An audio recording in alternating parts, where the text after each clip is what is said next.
United States for a very important meeting with President Trump. Obviously, the focus was on Iran.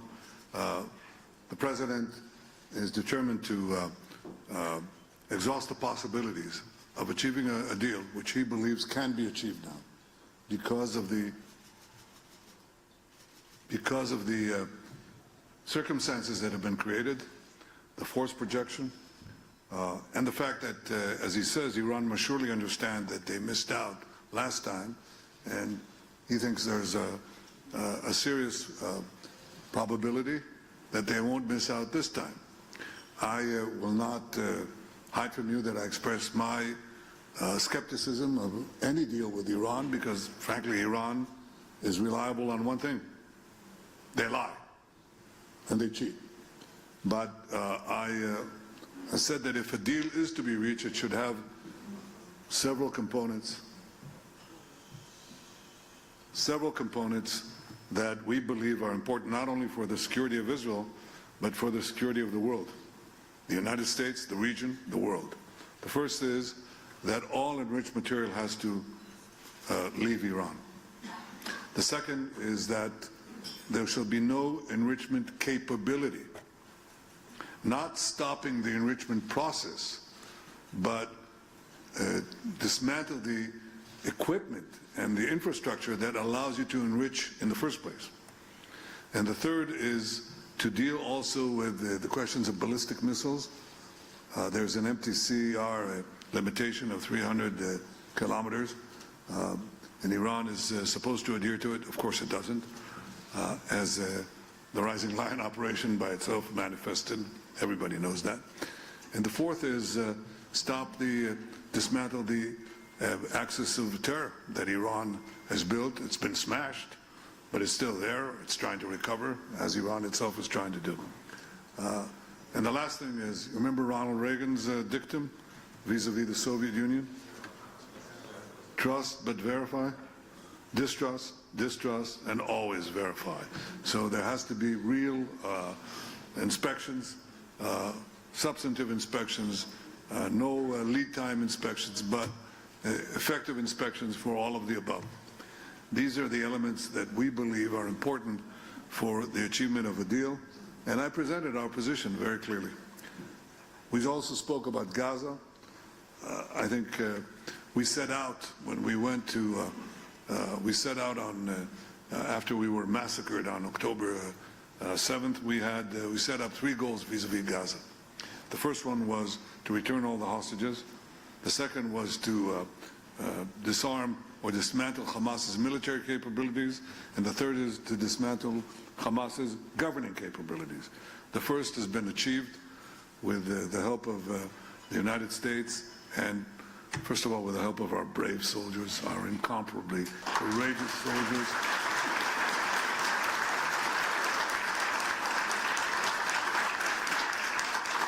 The support that we got from President Trump and his team, the support we got from you and so many around the world, and the decisions that we made not to cower and not to submit to the pressures that were put on us from outside and from inside. We stood our ground. We got every single one of these people out, including the last hero, Rani Gvili, incredible hero. But there are so many others. We stood our ground there. We also stand our ground on the other two things that have to happen. Under President Trump's 20-point plan, when we move to Phase B, what has to happen is that Hamas must first be disarmed, and then Gaza must be demilitarized. Disarmed means that it must give up its weapons, not main weapons. And what are the main? People said heavy weapons. There are practically no heavy weapons in Gaza. There's no artillery, there are no tanks. There's nothing. The heavy weapon, the one that does the most damage, is called an AK-47. Okay? That's it. That's how they execute people. That's how they shoot our people. That's what they used. Assault rifles. That's what they used in the massacre of October 7th. That's what they used. That's what they did the worst massacre of the Jewish people since the Holocaust with AK-47s.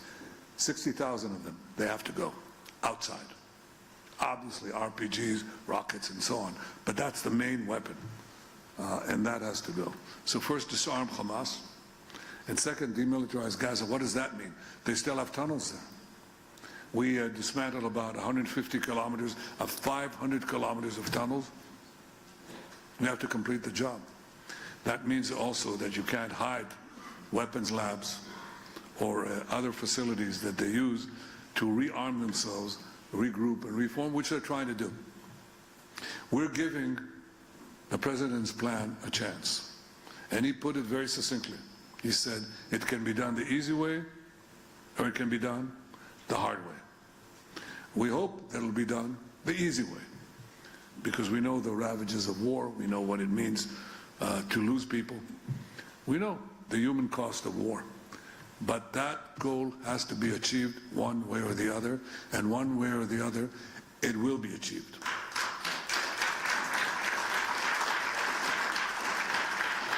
In the meantime, when there's a ceasefire, it doesn't mean that we can't do anything. They attack us, including yesterday and today. We killed 13 terrorists. We act in response.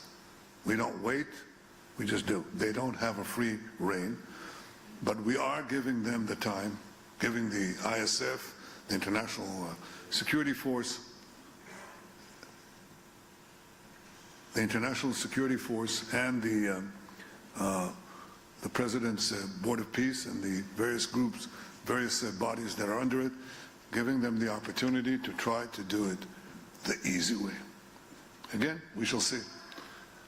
And it will be done. Gaza will not pose a threat ever again to the state of Israel.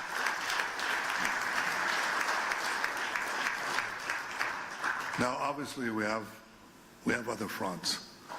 And the most important one is the front of vilification to the Jewish state and the Jewish people and the rampant anti-Semitism, which I'll talk about in a minute. But I want to bring to your attention what is happening because you will not know it if you turn on the television stations and so on, depends which, of course, you wouldn't know what is happening here. The most important thing that is happening is that people are coming to us. Nations are coming to us. Companies are coming to us. Enormous economic powers are coming to us. Israel has been ranked by The Economist, not a particular fan of me or the state of Israel in recent years, but it ranked the Israeli economy among the 3 most vibrant economies in the world, just now. Now this comes after 2 years of war. 2 years. It's our longest war. It's even longer than the War of Independence. 2 years of being savaged in the international media and so on, in the UN and all these associated bodies. Our economy is growing rapidly. Our stock market is at an all-time high. The shekel versus the dollar is at almost at a 30-year high. Inflation is going down. There's very little of it. Interest rates have gone down. Not enough. More. But it's at 4% now. It'll go down further. And the investments in Israel are huge. Now, why is that happening? 1, because we run the economy responsibly. We know how to do that. 2, because we have the war showed the prowess of Israel, the enormous capacities here, the high-tech, deep-tech capabilities that astonish the world. That is not only in the military field. It has immediate consequences in the civilian field, and people understand it. So they come here. Now, as said, countries come here. Chancellor of Germany was here at his initiative. We'd like to talk to you about our defense industry, in which they want to invest a very, very large amount of money. Who's coming here next week? Narendra Modi. Tremendous alliance between Israel and India, and we are going to discuss all sorts of cooperation. Now, you know, India is not a small country. It has 1.5 billion people. Israel is enormously popular. Enormously popular. Did you know that? Yeah, you do. Good. I'm glad you know it. But I want all of you to know it. And there are other countries that are coming to us, one after the other. There's been a change, as you know, in Latin America. You know, the first one obviously is the constancy of some of our friends. Argentina, among them, a tremendous friend, and deserves tremendous applause. Millet. But there are others. There's Ecuador and Paraguay and Bolivia and so on. I think there are about 7 countries right now, and I'm remiss in not calling their names, but the number is growing all the time. Chile. Any more? No, come on, tell me. What? Panama, thank you. Others? Honduras, yes. So have I left out anyone? That's not a Latin American country. Well, there are more. There are more in Asia than you could possibly believe. And some of them are reticent about it, some of them are less reticent, some of them are open about it. They're coming because Israel is a powerful engine. It's a juggernaut on innovation and technology that is changing the world. About 10 years ago, I said that Israel will be among the top 3 cyber powers in the world. I was wrong. Well, I was right, but it's number 2. Israel, tiny Israel, 10 million people, receives more foreign investments in cyber tech than any other country in the world except the United States. I'm talking about absolute numbers. That's what we did in 10 years. Guess what? We're going to do exactly the same thing in AI. We just signed a major agreement with the United States on AI cooperation. We're going to do the same thing in quantum. This is our advantage, and we pursue it with a vengeance. Israel is a very strong country coming out of the war. Coming out of the war, strong economically, strong militarily, strong technologically, and we intend to be a lot stronger. Now, why am I telling you this? Because I believe, oh, and by the way, the United States just issued a Security Council memorandum, and it described its vision of regional alliances and anchor countries, and it's called Israel, you know, the model ally. The model ally. An ally that obviously believes in democratic principles, but is willing to fight for itself. We don't ask for American boots on the ground.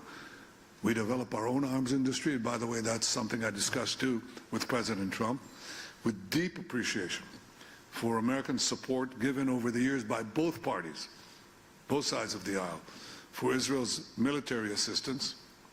But I said, just as I said when I was first elected in 1996, first time I was elected, I said, we have come of age economically, or we will reform our economy with free market principles, so we don't really need, we can afford to give up over a phased period the economic aid that we were receiving at the time, which was financial aid, which was $1.2 billion.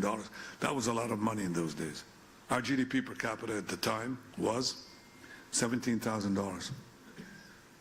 Now it's going to be very soon $65,000 per capita. And in 10 years we'll have a $1 trillion economy. Now that's not a huge economy, but it's not a small economy either. So we can afford to phase out the financial component of the military aid that we're receiving. And I propose a 10-year drawdown to zero.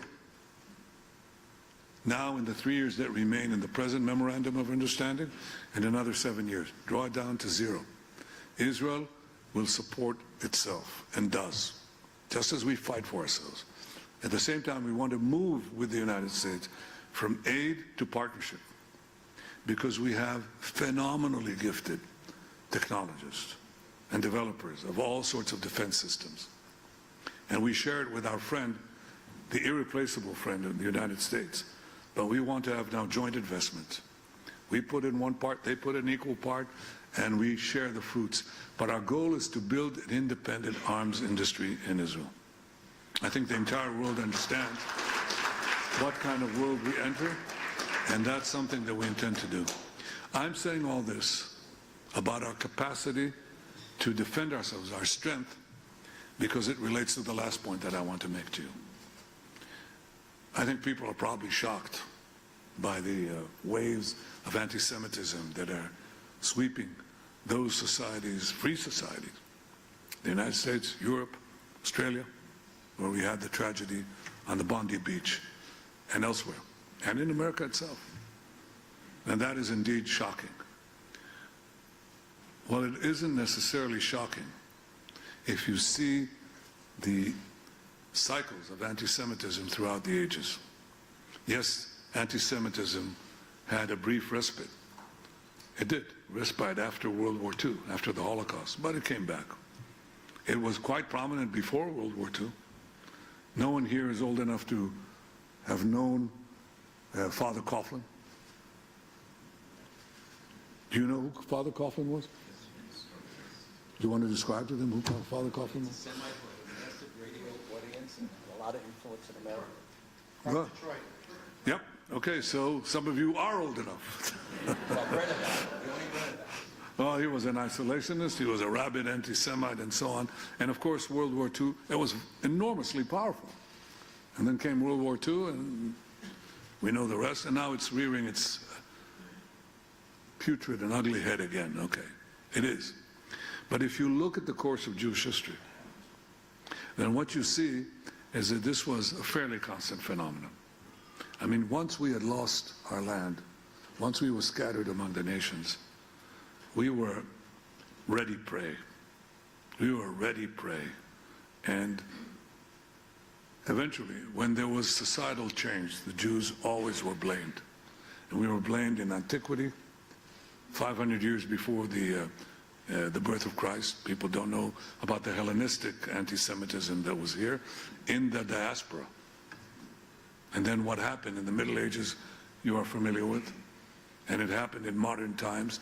And these attacks on the Jews were always preceded by vilification, horrible vilifications that even so-called civilized and educated people adhere to.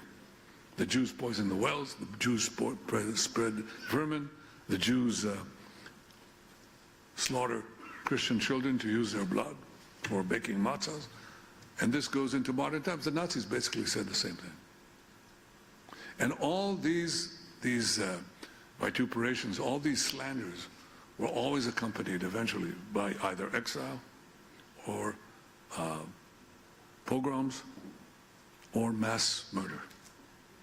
That's what happened to the Jews, one country after the other, into modern times.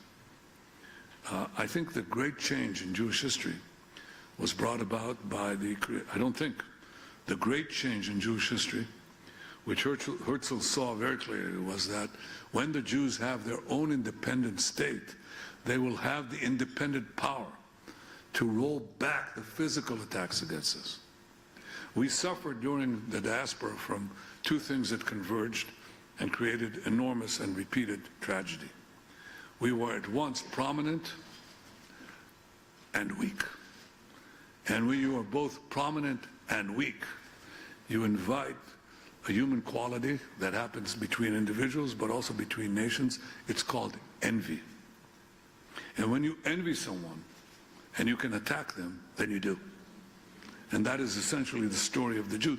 It's a simplification of anti-Semitism, but it tells you a great deal of what underpinned it. Well, with the rise of Israel, the Jewish state is definitely prominent, but it is no longer weak. On October 7th, they thought they'd do a Holocaust on us. That was the goal. If they could get away with it, they'd murder every last person, every last woman, child, infant that they could, which is what they did. But we rolled them back after day one with horrible consequences. We lost 1,200 innocent people. In the Holocaust, October 7th happened every day, 5,000 times. 5,000 times. We don't let a day of such tragedy go by. We rolled back our enemies. We're in the process of destroying the remainder of that terror axis. We can fight back. And countries are coming to us because we have that strength. And I submit to you that that strength is something that we have to display in every country. In Australia, in Europe, in the United States, everywhere. I say to you in front of these vilifications, do not cower. Do not bend. Do not bow your head. Fight back, because people respect those who respect themselves. And the minorities that fought back, whether it's the blacks or the gays or women, they fought back. And what we have to do as Jews, both here in Israel and in the various Jewish communities around the world, beginning with the United States, is to fight back. Silence will not help. Looking askance will not help. Fight back. That's what I tell you. That's what I tell young Jewish students that I meet. I'm very proud of them when I meet them. I see that they have this inner fire. But it must be a policy. We fight back. There's going to be a media war. There's a digital war. Yes, I know all of that. And we're going to fight it together. But the most important thing is that you are willing, God, I hate to borrow this phrase, fight, fight, fight. You have to fight back. The first requirement to defeat anti-Semitism is to fight anti-Semitism. It's the only way. There's no other way. We do so, obviously, on the battlefield and the physical manifestations of those who want to slaughter us, and we're very successful in. But we have to do it on the information level or the disinformation level as well. And I guarantee you that if we do so, the Jewish future, as you see in this remarkable state, the Jewish state, the state of our people, will have a remarkable future. Thank you for your consistent, unqualified, unfettered support. Thank you, dear friends, and we'll see you next year in Jerusalem. Thank you very much.